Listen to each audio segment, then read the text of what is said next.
There's a story in Georgia that's kind of taken. It sounds like a soap opera. It sounds like a movie, kind of like Fargo-ish. Back on January 1st, 2 in the morning, New Year's Day, January 2 in the morning. Cherokee County deputies got a panicked call from Rodney Metzer, who said he had just gotten to his ex-wife's home and found her lying out on the back deck, hands zip-tied, pillowcase over her head. As the investigation unfolded, it did not take long for police to theorize that the 36-year-old Rodney had been trying in vain to restore a relationship with the ex, but it was not going anywhere. So he concocted a scheme in which a bad guy broke into her home, terrorized her. He comes to the rescue. He saves the day. He becomes the hero. Yes. So did he kind hire of like Fargo, but not quite. So, right. So did he hire a bad guy to go in and do that? He did not. He did it himself. Oh. That's worse. But at least hire a guy. That's Fargo-y. That's now the DA in Cherokee County is alleging that Rodney broke into the home wearing a mask, the criminal kind, not the COVID kind, and was waving a gun around, disguising his voice, as he ordered the terrified woman around, hitting her with the butt of the handgun, trying to strangle her, trussed her up, dragged her out on the back deck, zip-tied her hands, and said, if you move, I'll shoot you. Then he goes back to his place, changes clothes, back to the scene of the crime. So now it's 2 in the morning, January 1, where he placed the panic 911 call.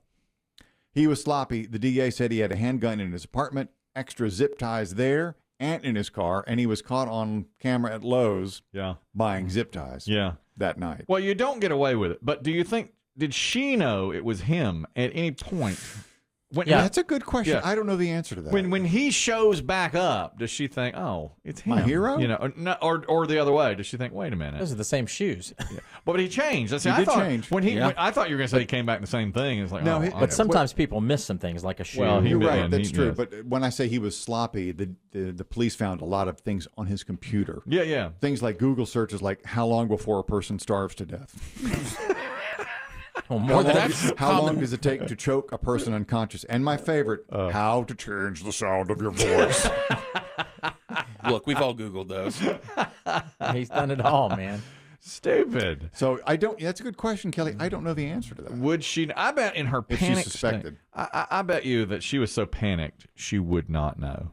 That she didn't think, and plus she probably wouldn't think he'd go that far to do it. But if she had rebuffed his advances, I wonder if he had left any indication that he might do something out there, outrageous. I don't think she would know when he had the mask on and was ordering her around, but she might, if he showed up conveniently a couple hours later, go, oh, wait a minute. Hey, is everything okay? Yes. I just wanted to check on you. Then you might think, oh, wait a minute. Yeah. And you play your cards close to the vest.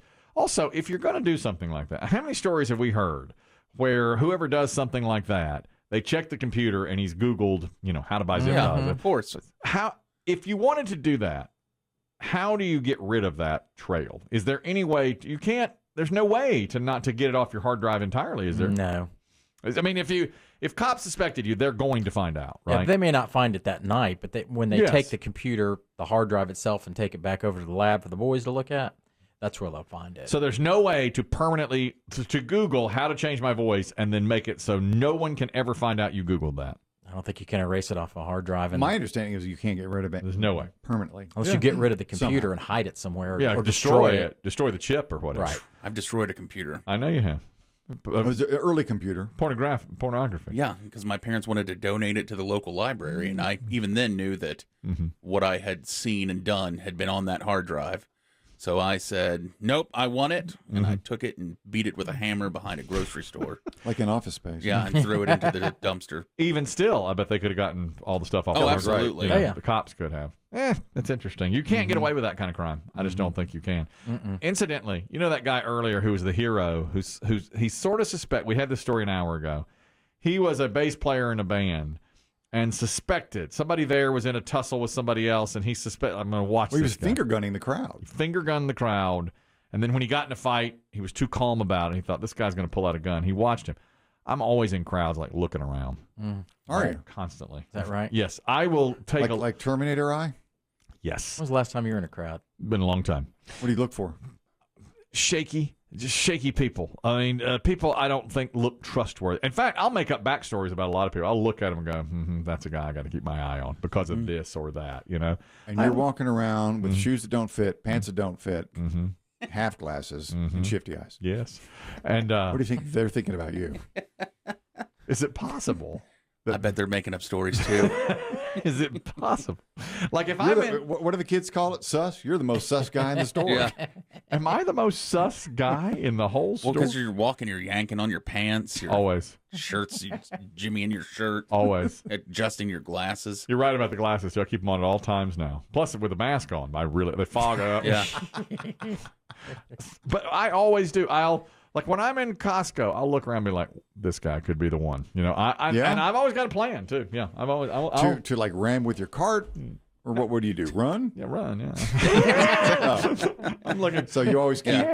You're between him and the door. And the door. I always get through the door. Yeah. You always find and stand next to the slowest person. Yes, and the oldest.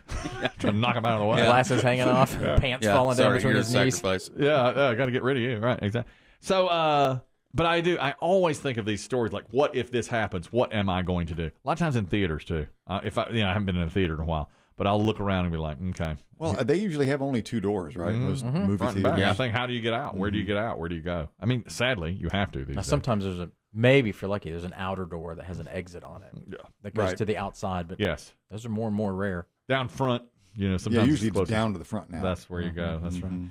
Anyway, I'm there for you. If you see me in Thanks. Costco, I'm there. Yeah. Okay. Thank you. Just know he's out there. The sizer upper. I'm out there. That's Maybe you're going to be in the Marvel universe. Yeah, superhero. Cinematic universe. A silent protector. Yeah. An ill-fitting uniform. It's the runner. What is he? The turd? What did you call it, Biggie? The turdlet. Turdlet. That's my sidekick. I want that to be my sidekick. At the first sign of danger, uh-oh. That'll stop them in their tracks. Yeah. Is he running from a crime? No, just to the bathroom. Run into the turdlet. You're welcome, America. That's No, what but I'll say somebody to you. scared me, so watch that guy. I'm going to be in the bathroom. That's right. You're welcome.